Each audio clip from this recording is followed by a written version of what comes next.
I knew my father wasn't going to choose me. By the time I walked into the boardroom that morning, I'd spent enough years inside the family business to understand how decisions were made.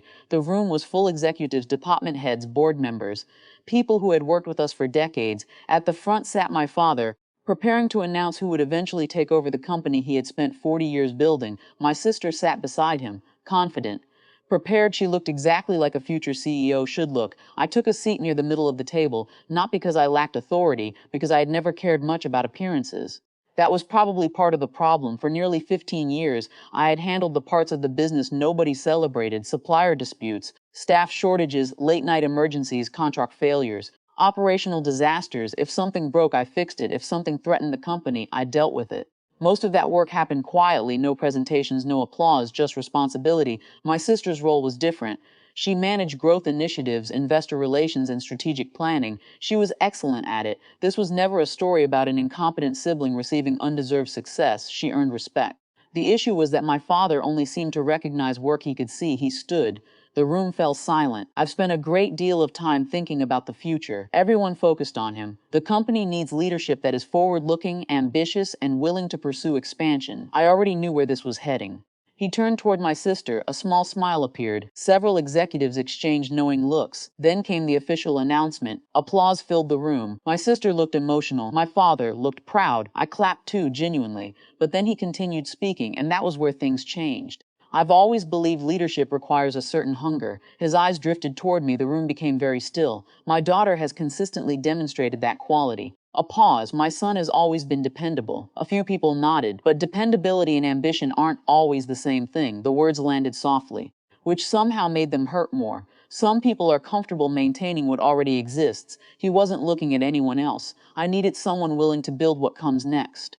Nobody needed clarification. The message had already arrived. Years of work had just been summarized as a lack of ambition.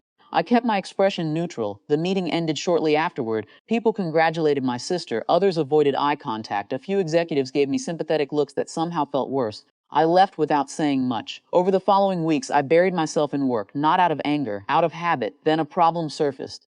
A major financing agreement supporting one of our largest expansion projects was suddenly at risk. A regulatory issue triggered concerns among lenders. If the situation wasn't resolved quickly, millions of dollars could be frozen, the project would stall, investors would panic, the company would suffer. Emergency meetings began immediately. Lawyers joined conference calls. Consultants appeared. Executives scrambled. The more discussions unfolded, the more obvious something became. Most of the critical relationships connected to the issue had been managed by me, not because anyone assigned them. Because years earlier I had quietly taken responsibility when nobody else wanted the work. 3 weeks later, a meeting was held with the lead financing institution. The room was packed, board members, senior management, outside advisors. The bank's regional director joined through video conference. The discussion became increasingly complicated. People spoke in circles, proposed solutions failed, deadlines approached. Then the director interrupted. "Before we continue, I'd like clarification." Everyone stopped. He looked directly at my father. "My understanding is that your son has managed these relationships for years." My father hesitated. "Yes," the director nodded. "Then why hasn't he been leading this discussion?" Silence, real silence, the kind that changes a room. The director continued. "Our confidence in this partnership was built largely through his work." Several executives exchanged glances. "We've trusted his judgment for over a decade." No one interrupted him. "We would strongly prefer future negotiations remain under his supervision." The statement wasn't emotional, it wasn't dramatic, it was professional, which made it impossible to dismiss. For the first time, everyone was hearing the same thing from an authority outside the family, not a son, not a sibling, a respected business partner. The meeting shifted. Questions began flowing toward me, not because people suddenly liked me more, because they finally understood where much of the company's stability had actually come from. Afterward, my sister found me in the hallway. She leaned against the wall and laughed softly. "I think we've both been seeing different versions of the same company." I smiled. "Maybe." She looked thoughtful. "I didn't realize how much of it sat on your shoulders. There was no hostility between us, only recognition." Later that evening, my father asked me to stay behind. The office felt strangely quiet. For several moments, neither of us spoke. Then he said something I never expected. "I may have confused visibility with value." The admission sounded difficult, earned human. I didn't argue, didn't list sacrifices, didn't revisit old wounds. There was no point. Some victories don't require explanations.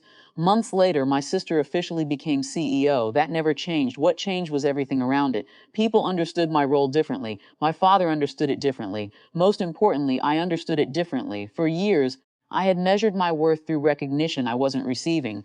The boardroom meeting taught me something uncomfortable. A title can validate authority, but it cannot define contribution. And once I stopped needing someone else to acknowledge my value, the disappointment that had followed me for years finally began to loosen its grip.